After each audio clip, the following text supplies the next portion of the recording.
శ్రీమాత్రే నమః. అందరికీ నమస్కారం అండి. Welcome back to our channel. ఈరోజు ఈ వీడియోలో 2026వ సంవత్సరంలో గ్రహణాలు ఎప్పుడు రాబోతున్నాయి, సూర్యగ్రహణాలు ఎన్ని, చంద్రగ్రహణాలు ఎన్ని, అవి ఎప్పుడు, ఏ రోజున, ఏ సమయంలో రానున్నాయి, ఏ ప్రాంతాలలో ఈ గ్రహణాలు కనిపిస్తాయి, ముఖ్యంగా మన భారతదేశంలో కనిపిస్తాయా లేదా, గర్భిణీ స్త్రీలు గ్రహణ నియమాల్ని పాటించాలా లేదా, గ్రహణం యొక్క పట్టు విడుపు సమయాలేమిటి, ఇలాంటి అన్ని విషయాల గురించి కూడా ఈరోజు ఈ వీడియోలో అయితే వివరంగా మీకు తెలియజేస్తానండి. వీడియోని మీరు ఎక్కడా కూడా స్కిప్ చేయకుండా మొదటి నుంచి చివరి వరకు చూడటానికైతే ప్రయత్నం చేయండి. ఖగోళ శాస్త్ర ప్రకారం మనకి ప్రతి సంవత్సరం కూడా 4 గ్రహణాలు అయితే ఏర్పడుతూ ఉంటాయండి. 2 సూర్యగ్రహణాలు, 2 చంద్రగ్రహణాలు. అదే విధంగానే ఈ 2026వ సంవత్సరంలో కూడా 4 గ్రహణాలు అయితే రానున్నాయండి. అవి 2 సూర్యగ్రహణాలు, 2 చంద్రగ్రహణాలు. ముఖ్యంగా ప్రతి ఒక్కరూ కూడా గుర్తుపెట్టుకోవాల్సిన విషయం ఏమిటి అంటే, సూర్యగ్రహణాలు ఎప్పుడైనా సరే అమావాస్య రోజున, చంద్రగ్రహణాలు పౌర్ణమి రోజున ఏర్పడుతూ ఉంటాయండి. ఈ విషయం మాత్రం ప్రతి ఒక్క గర్భిణీ స్త్రీ కూడా గుర్తుపెట్టుకోవాలి. అలాగే గర్భిణీ స్త్రీ గుర్తుపెట్టుకోవాల్సిన మరొక ముఖ్యమైన విషయం ఏమిటి అని అంటే, పౌర్ణమి రోజున చంద్రగ్రహణం వస్తుంది కదండి, 15 రోజులకే మనకి అమావాస్య వస్తుంది కదా, ఆ అమావాస్యకి సూర్యగ్రహణం కూడా వస్తుందండి. అంటే 15 రోజుల్లోనే మనకి చంద్రగ్రహణం, సూర్యగ్రహణం 2 వస్తాయి. కాబట్టి మనం అవి గమనించుకొని చాలా జాగ్రత్తగా ఉండాలండి గర్భిణీ స్త్రీలు. ఎందుకు ఇంతలా చెప్తున్నానంటే, మన ఛానల్ నేను ప్రీవియస్ గ్రహణం వీడియోస్ అప్లోడ్ చేసినప్పుడు చాలా మంది కామెంట్ అనేది చేస్తూ ఉంటారండి, అక్క నిన్న గ్రహణం వచ్చిందంట కదా, నేను చూసుకోలేదు నా బేబీకి ఏమైనా ప్రాబ్లం అవుతుందని కామెంట్ చేస్తూ ఉంటారండి. కాబట్టి ఎవరైతే కన్సీవ్ అయ్యారో ప్రతి ఒక్కరూ కూడా కన్సీవ్ అయిన తర్వాత ఆ సంవత్సరం ఏ గ్రహణాలు ఉన్నాయి, అవి ఎప్పుడు ఏ రోజున వస్తున్నాయి, డేట్స్తో సహా మీరు నోట్ చేసుకుని చాలా జాగ్రత్తగా ఆ గ్రహణం వచ్చే సమయానికి మీరు అలర్ట్గా ఉండాలండి. ఎందుకంటే ఈ గ్రహణాలు అనేవి బేబీ మీద చాలా ప్రభావాన్ని అనేది చూపిస్తూ ఉంటాయండి. కాబట్టి ప్రతి ఒక్క గర్భిణీ స్త్రీ కూడా ఇవి గమనించుకొని చాలా జాగ్రత్తగా ఉండాలని మీకు ఇంతలా చెప్తున్నానండి. అసలు ఈ సూర్యగ్రహణం అంటే ఏమిటి, చంద్రగ్రహణం అంటే ఏమిటి అని అంటే, భూమికి సూర్యునికి మధ్య చంద్రుడు అడ్డుగా రావటం వల్ల సూర్యుని యొక్క కాంతి భూమి మీద పడదు. దీనినే సూర్యగ్రహణం అని అంటారు. చంద్రునికి సూర్యునికి మధ్య భూమి అడ్డుగా వచ్చినప్పుడు చంద్రుని యొక్క నీడ భూమి మీద పడదండి, అంటే చంద్రుడు మనకి కనిపించడు. దీనినే చంద్రగ్రహణం అని అంటారు. ఈ 2026వ సంవత్సరంలో గ్రహణాలు ఎప్పుడు, ఏ రోజున, ఏ సమయానికి, ఏ తేదీల్లో రాబోతున్నాయో ఇప్పుడు వరుసగా మీకు తెలియజేస్తానండి. 2026వ సంవత్సరంలో రానున్న మొట్టమొదటి గ్రహణము సూర్యగ్రహణము. ఈ సూర్యగ్రహణము మాఘమాసం బహుళ అమావాస్య తిథి రోజునైతే రాబోతుందండి. అంటే ఫిబ్రవరి 17వ తేదీ 2026వ సంవత్సరం మంగళవారం రోజునైతే ఈ గ్రహణం అయితే రాబోతుంది. మరి ఈ గ్రహణాన్ని రాహుగ్రస్త కంకణాకార సూర్యగ్రహణము అని అంటారు. ఈ గ్రహణము మన భారత కాలమాన ప్రకారము మధ్యాహ్నం 3:26 ప్రారంభం కాబోతుందండి. మరి ఈ గ్రహణం ఏ దేశాల్లో కనిపిస్తుందని అంటే, దక్షిణ అమెరికా, దక్షిణ అర్జెంటీనా, చిలీ, దక్షిణాఫ్రికా, అంటార్కిటికా, హిందూ మహాసముద్రం, Zimbabwe, south Africa, Zambia, మొజాంటిక్, Tanzania వంటి దక్షిణ ఆఫ్రికా దేశాలతో పాటు మారిషస్, అంటార్కిటికా మరియు దక్షిణ అమెరికాలలో కూడా ఈ గ్రహణం అయితే కనిపిస్తోంది. ఈ గ్రహణం మన భారతదేశంలో అయితే కనిపించదండి. కాబట్టి భారతదేశంలో నివసించే ప్రజలు కానీ, గర్భిణీ స్త్రీలు కానీ ఎటువంటి గ్రహణ నియమాలను పాటించవలసిన అవసరం లేదు. కానీ ఈ గ్రహణం కనిపించే ప్రాంతాలలో ఎవరైనా సరే మన భారతీయులు నివసిస్తున్నట్లయితే వారు కూడా తప్పనిసరిగా గ్రహణ నియమాలను పాటించాలి.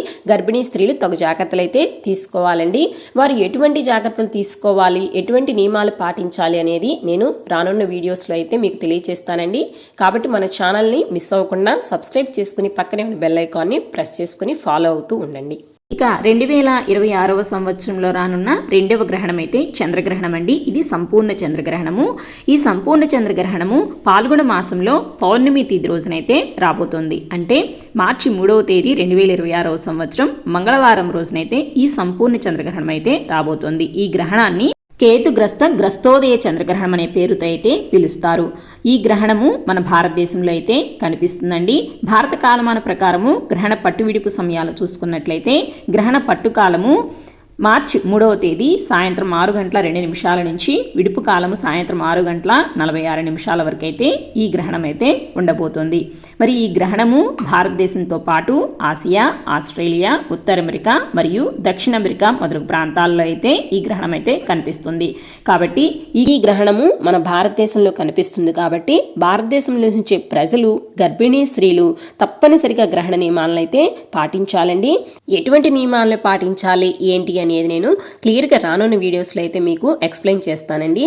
ఇక 2026వ సంవత్సరంలో రానున్న 3వ గ్రహణము సూర్యగ్రహణము.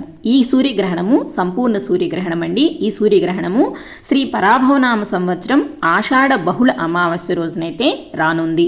అంటే ఆగస్టు 12వ తేదీ 2026వ సంవత్సరం బుధవారం రోజునైతే ఈ గ్రహణం అయితే రాబోతుంది.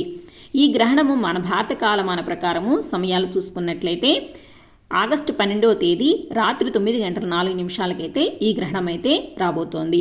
ఈ గ్రహణము మన భారతదేశంలో అయితే కనిపించదండి. మరి ఈ గ్రహణం ఏ దేశాల్లో కనిపిస్తుందని అంటే యూరప్, ఆసియా, ఉత్తర అమెరికా, పసిఫిక్ మహాసముద్రం, అట్లాంటిక్ మరియు ఆర్కిటిక్ ప్రాంతాల్లో అయితే ఈ గ్రహణం అయితే కనిపిస్తుంది. అలాగే గ్రీన్లాండ్, ఐర్లాండ్, స్పెయిన్ మరియు కెనడాల్లో అయితే ఈ గ్రహణం సంపూర్ణంగా కనిపిస్తుందండి.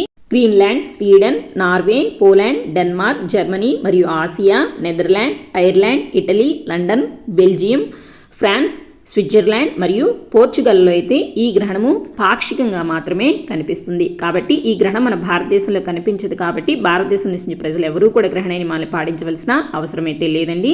ఈ గ్రహణం ఏ ప్రాంతాల్లో అయితే కనిపిస్తుందో వారు మాత్రము గ్రహణ నియమాలను తప్పనిసరిగా పాటించాలి. అలాగే గర్భిణీ స్త్రీలు కూడా తగు జాగ్రత్తలు అయితే తీసుకోవాలి. ఇక 2026వ సంవత్సరం రానటువంటి చివరి గ్రహణము 4వ గ్రహణము చంద్రగ్రహణం అండి. ఈ గ్రహణము శ్రీ పరాభవనామ సంవత్సరం శ్రావణ శుక్ల పూర్ణిమ రోజునైతే ఈ గ్రహణం అయితే రాబోతుంది. అంటే ఆగస్టు 27వ తేదీ 2026వ సంవత్సరం గురువారం రోజునైతే ఈ గ్రహణం అయితే రాబోతుంది. ఈ గ్రహణాన్ని ఖండగ్రాస చంద్రగ్రహణం అనే పేరుతో అయితే పిలుస్తారండి. ఈ గ్రహణము మన భారతదేశంలో అయితే కనిపించదండి. మరి ఈ గ్రహణం ఏ దేశాల్లో కనిపిస్తుంది అని అంటే యూరప్, ఆసియా, పశ్చిమ ఆఫ్రికా, ఉత్తర అమెరికా మరియు దక్షిణ అమెరికా, పసిఫిక్ మహాసముద్రం, అట్లాంటిక్ మహాసముద్రం మరియు హిందూ మహాసముద్రం మరియు అంటార్కిటికా మొదలగు ప్రాంతాల్లో అయితే ఈ గ్రహణం అయితే కనిపిస్తుంది. ఈ గ్రహణం మన భారతదేశంలో అయితే కనిపించదు. కాబట్టి భారతదేశం నివసించే ప్రజలు, గర్భిణీ స్త్రీలు ఎటువంటి గ్రహణ నియమాలను అయితే పాటించవలసిన అవసరం లేదండి. కానీ గ్రహణం కనిపించే ప్రాంతాలలో ఎవరైనా సరే మన భారతీయులు నివసిస్తున్నట్లయితే వారు కూడా తప్పనిసరిగా గ్రహణ నియమాలను పాటించాలి. గర్భిణీ స్త్రీలు తగు జాగ్రత్తలు అయితే తీసుకోవాలి. 2026వ సంవత్సరంలో రానటువంటి 4 గ్రహణాల డేట్స్ మరొకసారి రిపీట్ చేస్తున్నానండి. ఎవరైనా ప్రెగ్నెంట్ లేడీస్ ఉన్నట్లయితే ఒక్కసారి నోట్ చేసుకుని పెట్టుకోండి. మొదటి గ్రహణము ఫిబ్రవరి 17వ తేదీ మంగళవారము, రెండవ గ్రహణము మార్చి 3వ తేదీ మంగళవారము, మూడవ గ్రహణము ఆగస్టు 12వ తేదీ బుధవారము, 4వ గ్రహణము ఆగస్టు 27వ తేదీ గురువారం. 4 గ్రహణాలలో ఒక్క గ్రహణం మాత్రమే మనకి భారతదేశంలో అయితే కనిపిస్తుందండి. అది మార్చి 3వ తేదీ మంగళవారం రోజున రాబోతున్న చంద్రగ్రహణం ఒక్కటే మన భారతదేశంలో అయితే కనిపిస్తుందండి. కాబట్టి ఈ గ్రహణం రోజున మాత్రము మన భారతదేశం నుంచి ప్రజలు, గర్భిణీ స్త్రీలు తప్పనిసరిగా జాగ్రత్తలు అయితే తీసుకోవాలండి. ఎటువంటి జాగ్రత్తలు తీసుకోవాలి ఏంటి అనేది నేను రానున్న వీడియోస్లో అయితే మీకు క్లియర్గా అయితే ఎక్స్ప్లెయిన్ చేస్తానండి. సో ఇదండి ఇవాల్టి వీడియో. 2026వ సంవత్సరంలో వచ్చేటువంటి గ్రహణాల గురించి పూర్తి సమాచారాన్ని అయితే ఈ వీడియోలో మీకు తెలియజేశాను కదండి. ఇంక ఈ వీడియో మీద మీకు ఎలాంటి డౌట్స్ ఉన్నా కూడా నాకు కామెంట్స్లో అయితే తెలియచేయండి. ఈ వీడియో మీకు ఎంతో కొంత యూజ్ అవుతుందని అనుకుంటున్నానండి. నచ్చిన వారు తప్పకుండా ఒక లైక్ చేయండి. అలాగే మీకు తెలిసిన వారిలో బంధుమిత్రులు ఎవరైనా గర్భిణీ స్త్రీ ఉన్నట్టయితే వారికి ఈ వీడియోని తప్పకుండా షేర్ చేయండి. వారికి బాగా ఉపయోగపడుతుందండి. ఇంకా రానున్న వీడియోస్ కోసం మన ఛానల్ని సబ్స్క్రైబ్ చేసుకోండి. పక్కనే ఉన్న బెల్ ఐకాన్ కూడా ప్రెస్ చేసుకోండి. మరొక మంచి వీడియోతో మళ్ళీ కలుసుకుందామా మరి. అంతవరకు సెలవు. నమస్కారం. లోకా సమస్త సుఖినో భవంతు. సర్వే జనా సుఖినో భవంతు. స్వస్తి.